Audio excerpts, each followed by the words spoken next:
Man saves millions of lives using an extraordinary power few people have.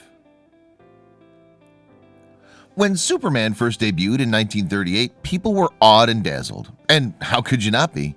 He always saved the day with superhuman strength and invulnerability, his red cape fluttering in the breeze as he set a new bar for flashy heroism. Australia's James Harrison, on the other hand, didn't wear a costume or fight any villains. He wasn't flashy or invincible. In fact, he was deathly afraid of needles. Yet over the course of his life, he played hero in a super way. This ordinary man changed the lives of hundreds of people on a weekly basis thanks to a rare trait.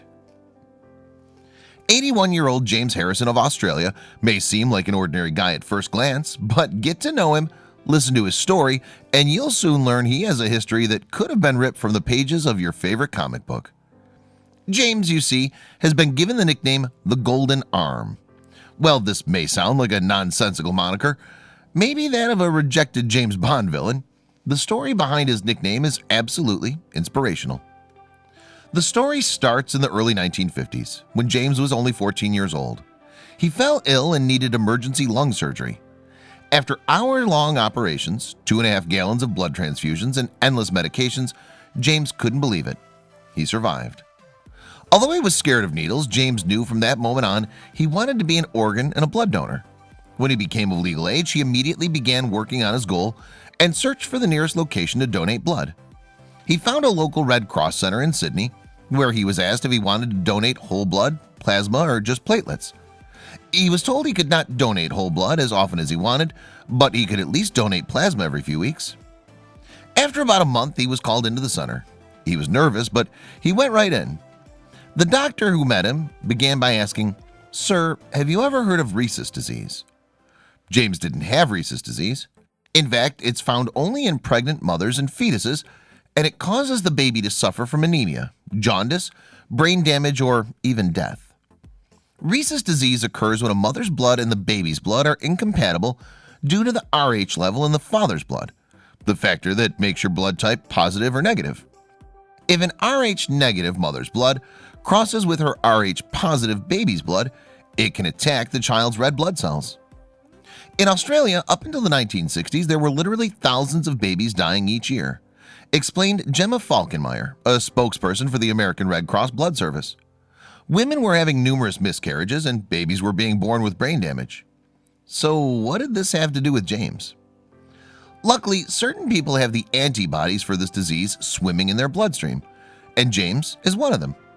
As soon as he found out, he made it his life's mission to donate plasma almost every week, though always looking away because of a strong fear for the syringe.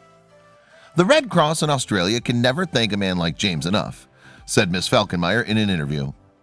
It's unlikely we'll ever have another blood donor willing to make this commitment. But there was someone even closer to home who saw James for the hero he is. His own daughter, Tracy Mellowship, fell within the 17% of Australians suffering from rhesus disease during her pregnancy. She was given a transfusion of her own father's blood and brought to the world a beautiful baby girl. James couldn't be happier that he could save his own granddaughter with his golden arms. In 2018, James' story was in the news again, although this time it was for a sad reason. He'd reached the age of 81, the limit for donating blood in Australia. On May 11th, he made his very last donation, number 1173. He wished he could have kept donating, but couldn't believe his ears when he was told how many lives he'd saved. James' blood was used to cure rhesus disease so often that he had saved over 2.4 million unborn babies, winning him the Medal of the Order of Australia, as well as the Guinness World Record for the most blood donated in a lifetime.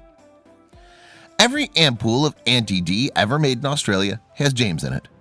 I cry just thinking about it, Robin Barlow, the program coordinator who recruited Mr. Harrison and who celebrated his last donation with him, said. So what now? Does the end of James' era mean the rhesus babies are doomed? Don't worry. Although the antibody gene is rare, he wasn't the only one with the miracle cure in his veins. There are currently 160 to 200 known Australians who are donating the special plasma to save future babies. Donating blood's an easy thing to do. Many school and businesses organize blood drives where you can donate blood without the commute. There are even buses that travel through cities to collect from anyone who's willing to donate.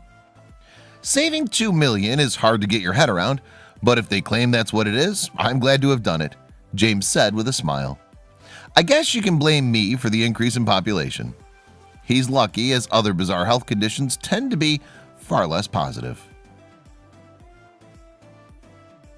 Check out these other videos from Let Me Know. If you haven't made the move to subscribe to our channel, all you need to do is click on that red subscribe button. Thank you for watching.